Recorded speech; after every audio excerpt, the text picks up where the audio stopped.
Buenos días, Venezuela, qué gusto saludarles, feliz jueves, soy Roseliano Díaz Arias, hoy por Eliezer Hernández. Hace pocas horas, hace días solamente, veíamos a través de esta pantalla, por cierto, y de nuestras plataformas digitales, como el presidente de los Estados Unidos, Donald J. Trump, anunciaba un alto al fuego en el conflicto entre Israel e Irán. Había muchas especulaciones en torno a lo que podía suceder si la República Islámica de Irán cerraba el estrecho de Hormuz. Por ello nos acompaña hoy el ingeniero Germán Márquez Gil, quien es experto petrolero, además profesor universitario en esta materia. Primero darle la bienvenida y segundo, iniciar de qué hubiese pasado, ¿no?, a escala global, sobre todo en el sector petrolero, de cerrarse un estrecho tan importante que aproximadamente por allí transita el 25% del petróleo que los países consumen o requieren a escala global. Bienvenido. Gracias, Roseliano. Bueno, este tema estuvo en la palestra por un par de días, ¿no? Lo decías tú. ¿Qué pasaría si el canal de Hormuz se llegase a cerrar? Para responder esta pregunta siempre es bueno contextualizar. ¿Cuánto petróleo consume el planeta en la actualidad? El último reporte de la OPEP indicaba 104 millones de barriles de petróleo. Pero ahora bien, estos 104 millones son producidos por varios países. Pero la gran cantidad de estos países se encuentra en el Golfo Pérsico. Ahora bien, siendo el punto de exportación este canal por donde transita la mercancía o los barriles que produce Arabia Saudita, Kuwait, Irán, el mismo Irak, ¿sí?, Emiratos Árabes Unidos, Qatar, Bahrein. Sí, entonces, obviamente, bloquear ese extremo traería una merma del consumo aproximadamente, lo decías tú, hay ciertas estadísticas, nos varían, pero estiman que aproximadamente 21%, de 20 a 22% del petróleo que la humanidad consume en estos momentos. Adicionalmente, que de todo ese petróleo que estamos hablando, se mueve por vías marítimas aproximadamente el 80%. Y por ahí pasa el 35%. Entonces, imagínate tú lo que hubiese sido, ¿no?, una recesión económica global, porque hay muchos países cuya seguridad energética está asociada al petróleo. Ahora, Germán, planteemos escenarios, ¿no? Imaginemos un cierre hipotético, ¿no?, del estrecho de Hormuz. ¿Quiénes serían las naciones más afectadas y quiénes quizás se verían beneficiadas en torno a este escenario que estamos planteando? Obviamente esto traería implicaciones tanto para países productores como países consumidores. Sabemos que una vez que sale el petróleo del Golfo Pérsico, de sus principales productores, entre ellos Arabia Saudita, que es uno de los principales exportadores de petróleo, obviamente asociada a su gran capacidad de producción, una vez que sale de lo que es el Golfo Pérsico, entra al Golfo de Omán, entra con el Mar Arábico y de allí al Océano Pacífico, que te conecta con Asia, y si nos vamos hacia la derecha, te conecta con el Canal de Suez, que va hacia Europa. Obviamente lo que es Asia, la India, China, que es un gran consumidor de petróleo, el país exportador de petróleo número 1, que recibe mucho hidrocarburo, tanto gas líquido natural como petróleo de esta zona. Entonces, ¿quiénes se favorecerían? Sabemos que los Estados Unidos hoy en día es el país con más producción de petróleo del mundo. También es uno de los principales productores del gas líquido natural. Teniendo esta coyuntura momentánea, porque si bien eso no iba a durar mucho, pero de existir estas condiciones, Estados Unidos fuese tomado la batuta en poder suministrar petróleo, sobre todo a Europa. Sí, Europa, entiendo que justo ahora recibe petróleo precisamente de estas naciones que están en el Golfo Pérsico, pero también de Estados Unidos, ¿no? Y que el gas de Europa Central lo provee Rusia a través de dos importantes gasoductos. Bueno, uno, porque el Nord Stream 2 fue atacado al inicio del tema de la guerra ruso-ucraniana. Ahora, en este contexto, Germán, hay algo que las personas se preguntan y que nosotros también por tema del conocimiento en relación a una fuente tan complicada como es la petrolera. ¿Por qué se da una baja en el precio del petróleo, entendiendo que existe un posible conflicto o un conflicto bélico a escala hasta nuclear, pudiésemos decirlo, ¿no? donde dos naciones con mucho arsenal balístico se atacaron. De pronto vimos en los indicadores cómo bajaba el precio del barril de petróleo. ¿Qué lectura se le puede dar a esto? Sí, una vez lo que podemos apreciar es que la fluctuación del precio del petróleo depende de muchas aristas. Obviamente no solamente es la oferta y la demanda, sino situaciones que puedan poner en riesgo los volúmenes de petróleo que consume la humanidad. En un principio vimos una algarabía, porque si bien había mucha incertidumbre, ¿qué podía pasar si había una escalada de este conflicto bélico? ¿Cuántos barriles podían retirarse del mercado y cómo podía incidir eso directamente en los precios del petróleo? Sí vimos un aumento en los primeros días de casi hasta el 10%, pero después observamos que como la misma comunidad internacional, las empresas que de una u otra manera dependen directamente del consumo y de la producción de petróleo, vieron que no había una potencial escalada de negocios, nuevamente se colocó sobre los valores que venía, sobre los 60. Entonces, sí fluctúa, porque obviamente no depende solamente de una oferta, una demanda, sino de otros factores geopolíticos que puedan afectarla. Ahora, ante esta postura, ¿no? y el tema bélico, hago esta pregunta porque al inicio del 2022, cuando se anunció, mejor dicho, por parte de la administración de Putin, la operación militar especial para hacerse con el Donbass, para intervenir en el Donbass, subieron los precios del petróleo. Lo mismo ocurrió en los primeros días de este conflicto. Pero ¿cómo se posiciona Venezuela frente a este escenario geopolítico actual? Sí, hemos visto que Venezuela, además de ser el país con vastas reservas de hidrocarburos, tiene una posición privilegiada. Frente a sus costas no tiene ningún tipo de restricción ni natural ni conflictiva que pudiese, desde el punto de vista operativo, ¿sí?, interrumpir las exportaciones de petróleo que puedan salir hacia los distintos continentes. Sabemos que por naturaleza el norteamericano era nuestro mercado histórico, sin embargo, bueno, de acuerdo a las situaciones que se nos han presentado, diversificamos. Obviamente con la nueva política petrolera que nace a partir del año 2000, nuestros mercados fueron diversificados hacia Europa.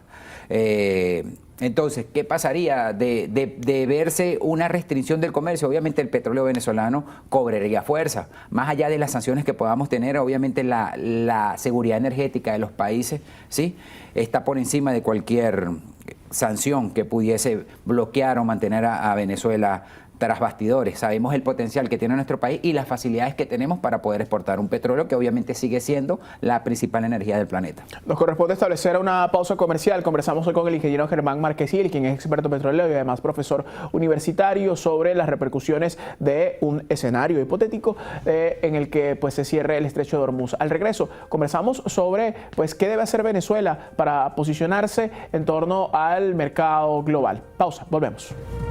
Bien, estamos de vuelta. Hablamos hoy con el ingeniero Germán Marquesí, experto en el tema petrolero y además profesor universitario, sobre los recientes acontecimientos bélicos y que derivan de cierta forma, Germán, en el tema petrolero. Hemos visto cómo ha decaído el precio, ha bajado el precio del petróleo y además Irán es una nación petrolera por excelencia. Se decía en el tema militar, en el tema bélico, que Irán podía autoabastecerse, que el conflicto se alargara aproximadamente unos 100 años por la capacidad de producción energética que tiene. Ahora, esto lleva también a una profunda reflexión y como académico me gustaría preguntarte, ¿es el mercado petrolero o sucumbe el mercado petrolero ante un conflicto bélico? Es decir, es uno de los principales sectores que se ve afectado y de ser así, ¿cómo pudiese fortalecerse el mercado petrolero global? Es decir, la industria petrolera global. Sí, fíjate, la ubicación de los yacimientos a nivel global es bien importante identificarla, ¿no? Sabemos que a nivel continental, Asia o Euroasia, incluyendo a Rusia, en esa región o en esa importante región global se encuentran las mayores cantidades de reservas petroleras del mundo. Sabemos que América tiene unas reservas bien considerables porque está Venezuela, pero también tenemos a México, tenemos a Canadá, tenemos los mismos Estados Unidos, cuya producción continental es bien significativa, pero obviamente un conflicto bélico que se alargara en el tiempo pudiese condicionar en gran medida el aporte energético, siendo el petróleo la principal fuente primaria de energía en estos momentos. Obviamente Irak la tenía muy difícil, o la tiene muy difícil de poder arriesgarse a un cierre del canal de Hormuz. Primero, porque comprometería sus relaciones con el resto de los países que forman parte de ese sagrado espacio que tiene como única vía, no como única vía, pero la principal vía para muchos de los países que están allí es el canal de Hormuz. Sí, la más fácil además. Y la más fácil, ¿no? Sabemos que Arabia Saudita tiene una serie de oleoductos que pueden sacar por el canal de Suez, pero hay otros países que no, que solamente dependen de ese estrecho, de esos 6 kilómetros, 3 y 3 de longitud por donde transitan estos buques. Obviamente, ¿quiénes estarían en una posición favorable de alargarse una guerra en ese espacio o un conflicto bélico en esos espacios? Aquellos países, repito, que no tienen ningún tipo de restricciones, primero naturales.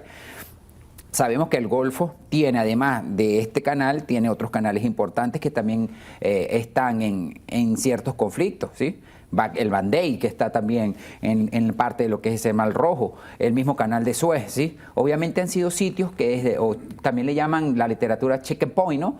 Que de una u otra manera son puntos de estrangulamiento comercial que pueden ser sitios conflictivos a la hora de poder tener algún tipo de incidencia en el mercado petrolero. Pero entonces están otras naciones, repito nuevamente, como Venezuela, que ningún tipo de limitación de este tipo tiene. Obviamente la capacidad nuestra ha mermado, por lo que ya sabemos, la industria petrolera nacional va en una recuperación sostenible en el tiempo, pero volver a alcanzar los niveles de producción de años anteriores, obviamente nos daría una posición favorable para poder tener mayor capacidad de barriles para exportación y que el mercado pueda utilizarlos. Germán, el presidente de la República en días recientes hacía un bosquejo precisamente de la situación entre Israel e Irán. Ambientaba su postura y hizo un llamamiento a la paz, también a otros líderes a pues generar esa paz en Medio Oriente.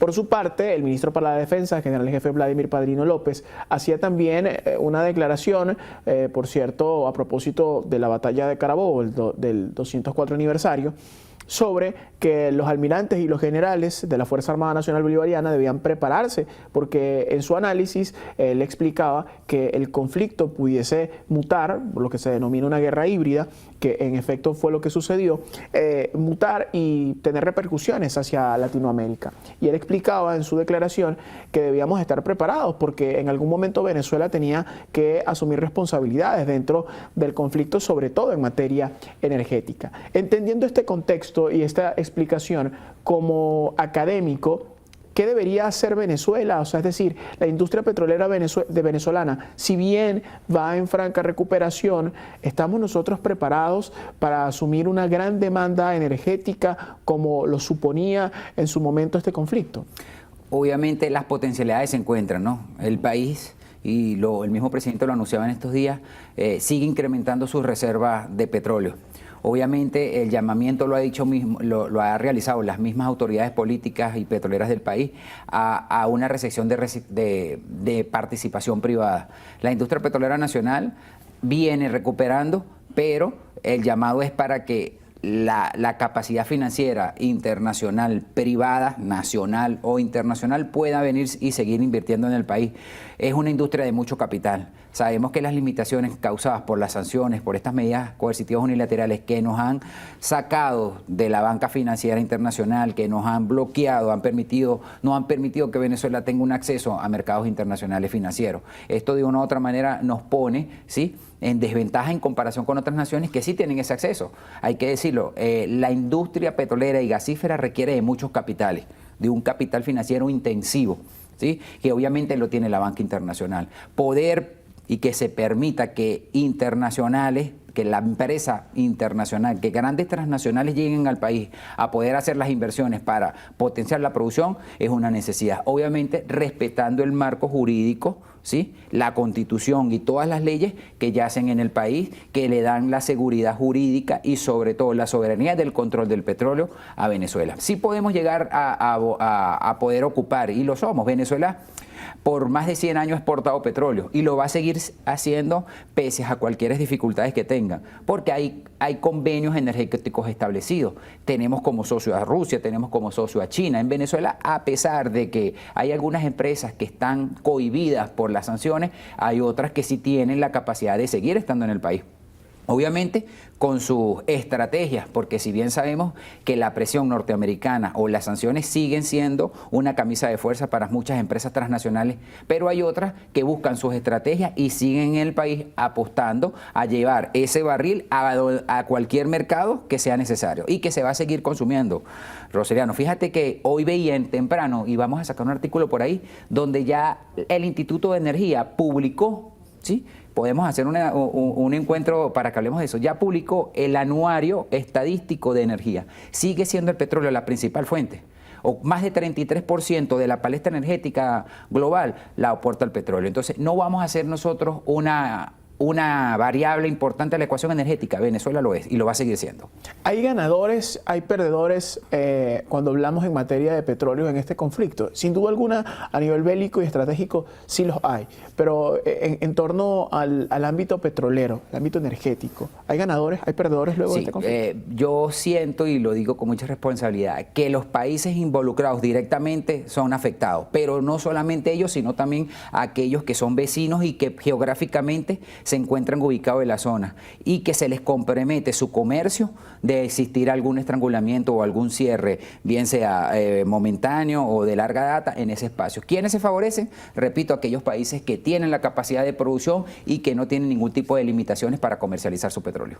Ahora, hay analistas, Germán, que dicen que el ganador absoluto, no solamente por tema de retórica, por tema mediático y también bélico, por supuesto, ha sido Estados Unidos, porque logró con esta denominada guerra de los 12 días bajar el precio del petróleo, bajar el precio del crudo. China también, por el tema del intercambio comercial, también se ve beneficiada. Pero ¿consideras en tu análisis como experto en el área que realmente Estados Unidos dominó la escena, sobre todo energética?